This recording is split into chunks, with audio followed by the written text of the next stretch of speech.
Bos Yennefer memang telah menghancurkan medan perang, tapi sebenarnya perang tidak sampai di situ, karena Yennefer hanya ngeratain setengah dari keseluruhan pasukan Nilfgaard, sedangkan sisanya dihabisi bala bantuan dari seluruh kerajaan utara yang telat datang Tea. Masalahnya, Yennefer menghilang tanpa jejak. Berkali-kali Tissaia mencoba melihat dari beberapa prajurit gugur, tapi itu percuma. Yennefer menghilang bak kasus-kasus orang berduit.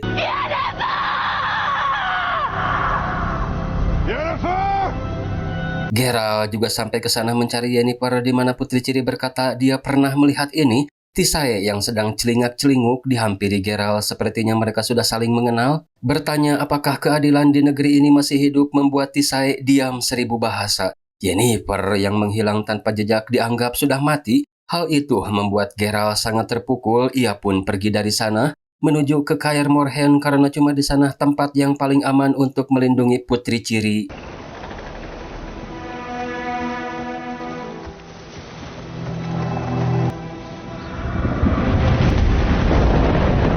Di Aretuza, Citris rupanya masih hidup, tapi tiba-tiba dia ngagibrig. Tissaia pun ngejampenya hingga Citris kembali normal, cuma Tissaia di sini masih kepikiran Yennefer. Vilgefortz berkata, kita memang kehilangan Yennefer, tapi saat ini raja-raja di utara sedang murka. Mereka berencana akan ngejar Nilfgaard sampai ke selatan.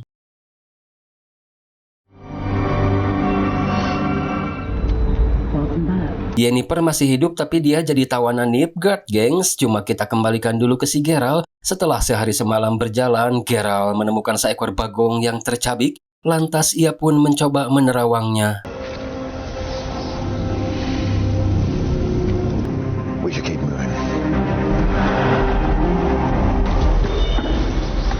Wah, mereka lewat ke kampung yang waktu 3 orang lenyap seketika Tea. Geralt sendiri merasa aneh karena bukan sekali 2 kali dia lewat sini. Biasanya rame karena tempat ini selalu sibuk. Untungnya sekitar sini Geralt punya kawan lama, jadi lebih baik kita ke sana saja.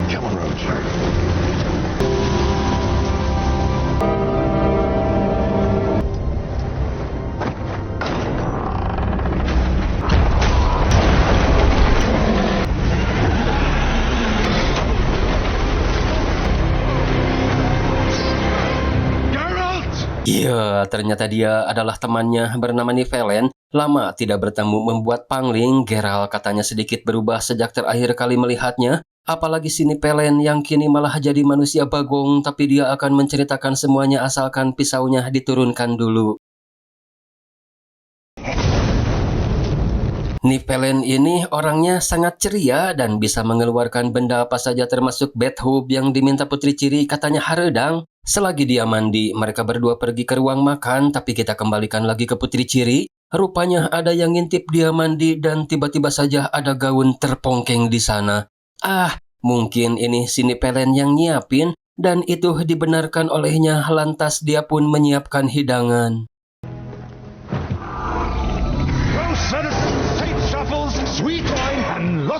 Sambil makan, Nivellen menceritakan kisah tragisnya. Ternyata dia bukan seorang penyihir atau elf, melainkan seorang saudagar kaya raya yang dikutuk akibat salah pergaulan. Nivelle tidak sengaja memperkaos seorang pendeta wanita. Memang berkat kutukan itu Nivelle bisa mengeluarkan benda apa saja, tapi itu tidak sebanding dengan kesepian yang ia derita, dan kutukan katanya akan hilang dengan darah dan cinta. Tapi si Geralt penasaran dengan kampung sebelah, bertanya apa yang terjadi di sana. Ia pun menjawab, tapi berbohong, kita emang tidak tahu ada makhluk apa di sana. Yang jelas si Nivelle berkata itu disebabkan oleh dampak dari pertempuran di Soden Hill. Mungkin itu sebuah pertanda akhir zaman, tapi tiba-tiba terdengar suara di atap. Si Nivelle terjebak dengan perkataan Putri Ciri, katanya kucingmu terjebak di atap. Tapi katanya kucing itu memang suka main di sana, yang padahal kucing sangat takut sama Witcher. Lantas Geralt pun ingin supaya ia memeriksanya. Selagi Geralt memeriksa, Putri Ciri diantar ke kamar supaya bisa beristirahat. Geralt menemukan sebuah jejak kaki, sebenarnya sangat menganehkan sekali, tapi Geralt mencoba positive thinking saja. Dia malah kembali dan ngajak si Nivelle taruhan siapa yang meleset melempar pisau ke foto ayahnya si Nivelle, maka dia harus minum seoleng-olengnya.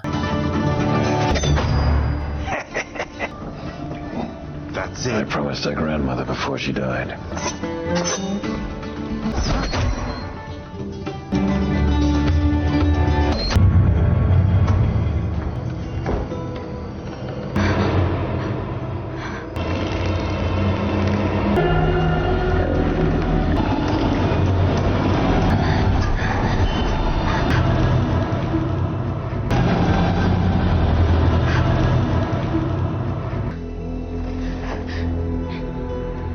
Who are you?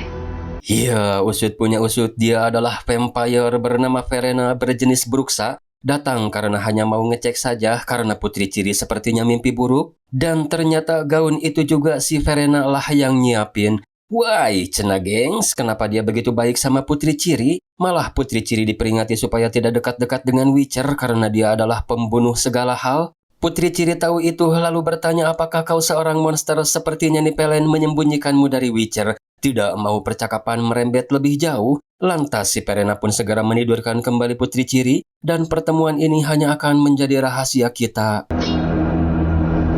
Geralt rupanya hanya akting karena faktanya dia menang taruhan sampai si Nipel ngorok kebanyakan minum-minuman oleng, lantas dia pun melanjutkan investigasi menuju kampung dan menemukan si 3 orang tea terbaring mengenaskan.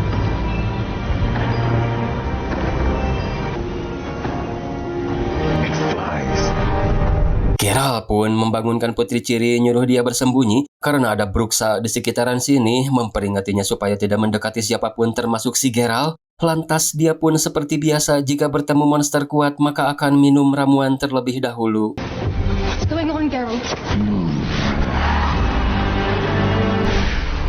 No.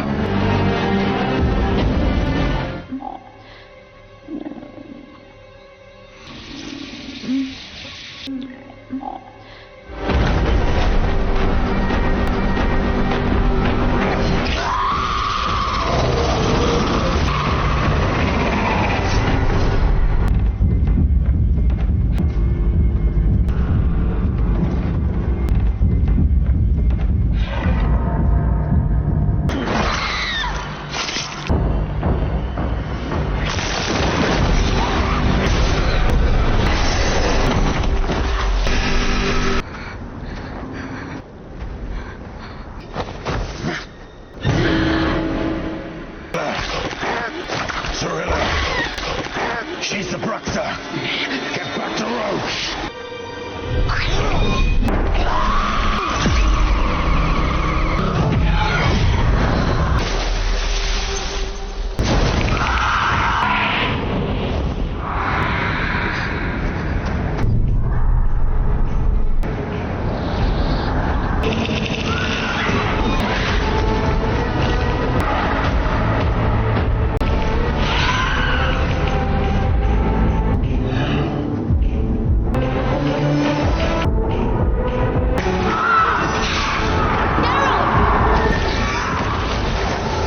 Cirilla. Get away from it.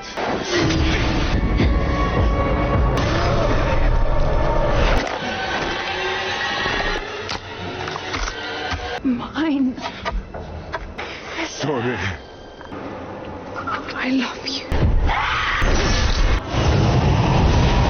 Akhirnya si vampire modern juga. Jadi ini yang dimaksud cinta dan darah. Nipelen kerap memberi makan si Verena, membuat Nipelen merasa tidak kesepian lagi hingga benih-benih cinta di antara mereka tumbuh. Kematiannya membuat kutukan Nipelen hilang, sedangkan kenapa Verena baik ke Putri Ciri? Dalam film tidak dijelaskan, tapi sepertinya Verena tahu tentang status Putri Ciri. Bisa jadi dia segan atau mungkin menghormati darah elder kunonya.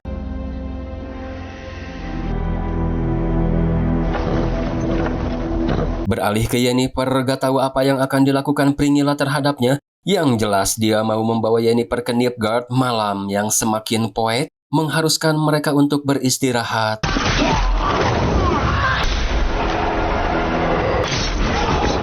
Release me. You know I'm more powerful.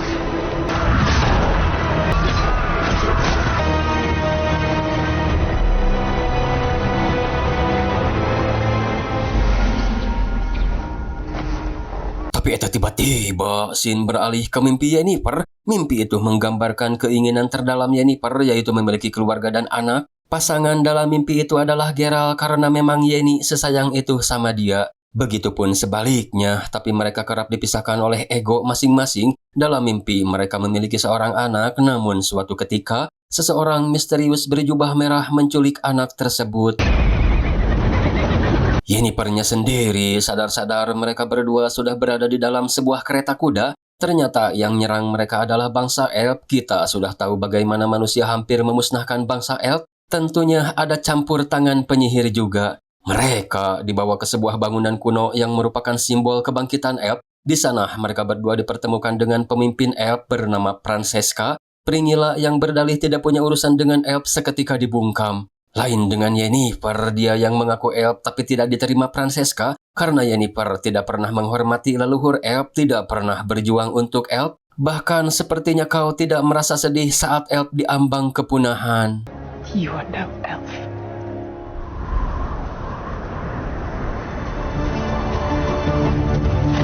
Mereka akhirnya sampai juga di Kaer Morhen, rumah bagi para Witcher yang jumlahnya kini hanya tinggal beberapa saja. Kaer Morhen tidak bisa lagi membuat Witcher akibat insiden penyerangan yang dilakukan oleh aliansi lagi-lagi manusia dan penyihir karena Witcher dianggap monster buatan yang sangat berbahaya. Laboratorium, para alkemis, dan sage mereka semua terbunuh. Begitupun para guru-guru, Witcher muda bahkan calon Witcher saja terbantai habis. Yang tersisa hanya seniornya saja, itu pun pada saat itu mereka-mereka ini sedang berada di luar Kaer Morhen. Ditambah lagi yang gugur saat mencari nafkah, jadi sisanya hanya tinggal berenam saja. Di mana satu di antaranya adalah seorang guru yang selamat bernama Pesemir. Selain guru, dia juga merangkap sebagai ayah sekaligus mentor bagi para Witcher tersisa. Lalu kenapa cenah mereka tidak diburu setelahnya? Karena tujuannya hanya untuk menghentikan populasi Witcher. Jelas jika ada penyihir maka di situ ada unsur politik. Para penyihir terutama Brotherhood yang menjadi dalang penyerangan kala itu ketakutan posisinya bisa diambil Witcher. Karena mereka sangat kuat dalam segi fisik dan bertarung. Cuma ada satu Witcher yang akan jadi sorotan, yaitu Eskel, bestinya banget si Geralt. Ibarat kata dulu mereka itu adalah satu kelas. Jadi iya, dan si Eskel lebih sering bersama ketimbang Witcher lain yang saat ini tersisa. Eskel juga baru kembali setelah melakukan pemburuan monster bernama Lesi alias monster pohon. Bahkan dia membawa oleh-oleh berupa beberapa bagian Lesi. Sebenarnya Eskel sempat terkena gigitan, tapi digigit monster itu adalah hal wajar. Bisa disembuhkan dengan ramuan, apalagi ketika berada di Kaer Morhen, proses penyembuhan akan semakin cepat. Jadi itu bukanlah sebuah masalah besar. Who the hell are you? Princess Cirilla of Sintra. Pleasure to meet you.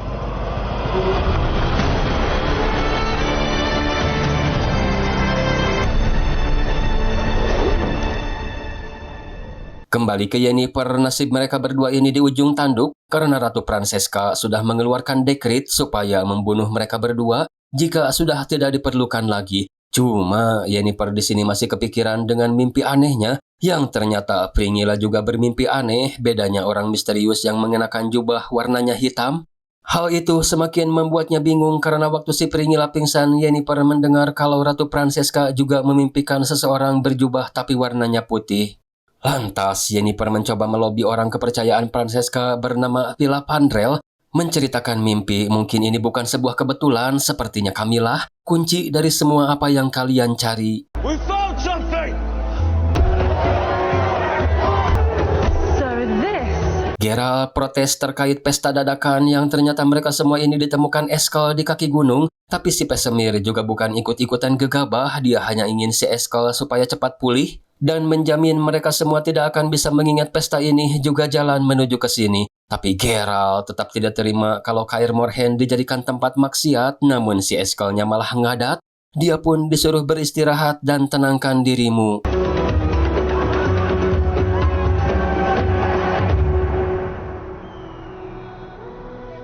On your feet. Up! Jadi bangsa elf ini sedang ada proyek galian ya gengs di reruntuhan bangunan kuno peninggalan leluhur mereka. Tadi sempat ada yang berteriak kalau mereka menemukan sesuatu. Inilah yang mereka temukan. Sangat luar biasa karena ada sebuah lorong dengan berbagai macam lukisan kuno. Di mana si Francesca mengira ini adalah situs kuno leluhurnya, tempat sakral yang bisa membawa bangsa elf kembali berjaya. Cuma si Francesca penasaran dengan mimpi mereka berdua. Makanya disuruh datang ke sini untuk saling memberitahu satu sama lain. Pringila bercerita kalau di mimpinya ada seorang pria berjubah hitam menyelamatkannya dari pemimpin korup Nilfgaard. Sementara Francesca dalam mimpinya dia terjebak di sebuah labirin, seseorang berjubah putih menuntunnya keluar, lalu ia melihat kerajaan elf baru. Lain dengan Yennefer, dia tidak menceritakannya melainkan meniup debu di atas peti besar itu. Ada sebuah tulisan primitif tapi Yennefer bisa membacanya. yang ternyata itu adalah sebuah mantra dan peti itu layaknya pintu rahasia. Out with 2 humans.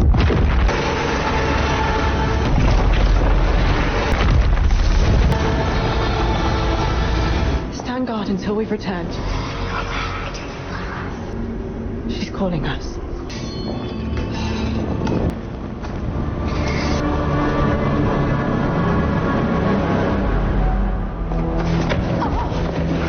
Kembali ke Eskel yang tadi disuruh istirahat, tiba-tiba tumbuh akar dari luka bekas gigitan Lacey. Andai manusia biasa pasti dia sudah modar. Lain jika itu terjadi pada Witcher, tubuhnya mampu menahan racun. Malah menjadikan si Eskel menjadi makhluk hibrida campuran antara Witcher dan Lacey. Hal itu membuat Kaer Morhen seketika bergetar. Asumsi mereka mungkin itu Lacey yang menginginkan bagian tubuhnya kembali.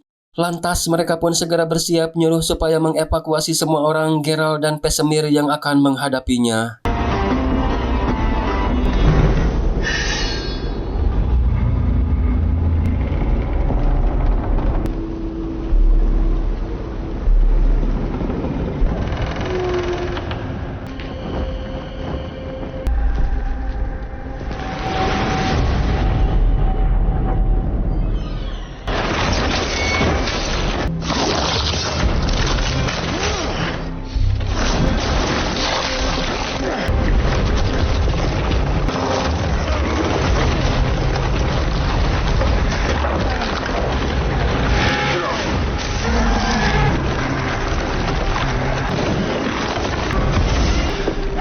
Eskel.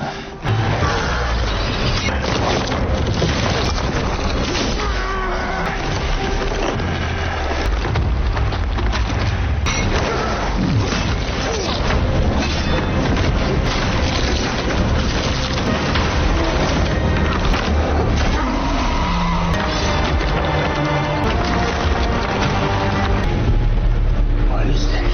It's Eskel.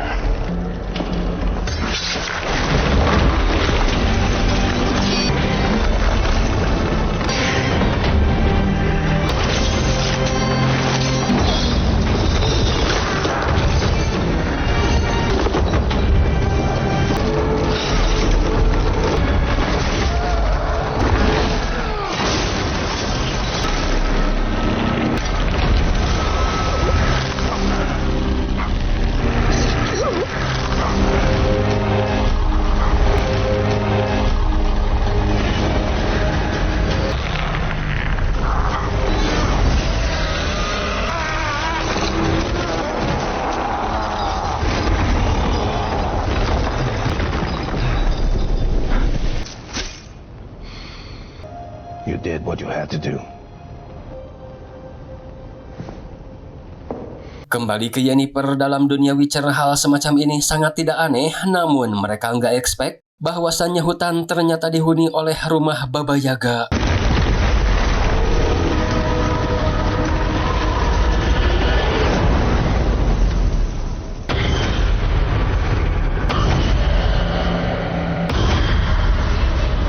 Jadi mereka ini bukan pingsan terus mimpi ya gengs, melainkan jiwa dan kesadaran mereka ditarik ke alam ilusi sesuai harapan terdalam mereka. Lalu siapa cenah yang telah melakukan ini? Dia bernama Deathless Mother. Memang tidak menunjukkan jati dirinya, hanya perantara berupa seseorang yang seolah-olah mereka kenal. Yennefer didatangi seorang murid Aretuza yang meledeknya karena sudah tidak memiliki akses ke Chaos pasca insiden Soden Hill. Yennefernya sendiri belum menyadari itu, tapi setelah diberikan bukti konkret, tanpa sihir Yennefer hanyalah emak-emak yang sen kanan belok kiri. Seketika dia berubah menjadi seorang mentor penyihir yang agung, berkata kalau dia bisa membantu Yennefer untuk mengembalikan kekuatannya. Francesca didatangi yang ia anggap adalah seorang ibu pelindung, leluhur yang bisa membawa Elf meraih kembali ke kejayaannya.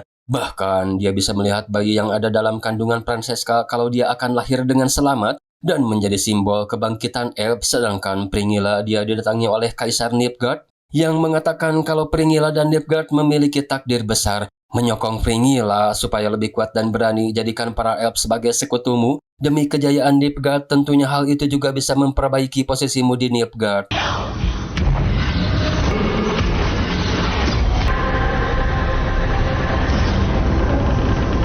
Yennefer yang terakhir sadar dihampiri Pringilla, dia tahu kalau Yennefer telah kehilangan sihirnya, disuruh mencari jalannya sendiri, sementara si Pringillanya kini sudah beraliansi dengan bangsa elf dan akan segera menuju Nilfgaard. Karena mereka telah menelan bulat-bulat perkataan Deathless Mother, lantas Yennefer pun berlari ke arah berlawanan sambil terus mencoba mengeluarkan portal, tapi itu sia-sia hingga ia frustasi parah apakah Yennefer juga akan mengikuti Deathless Mother. Lain dengan di Kaer Morhen, Witcher kini semakin surut pasca kematian Eskel. Hal itu membuat Geralt sadar sudah tidak ada lagi tempat aman di dunia ini. Maka dari itu Geralt memutuskan untuk melatih Putri Ciri.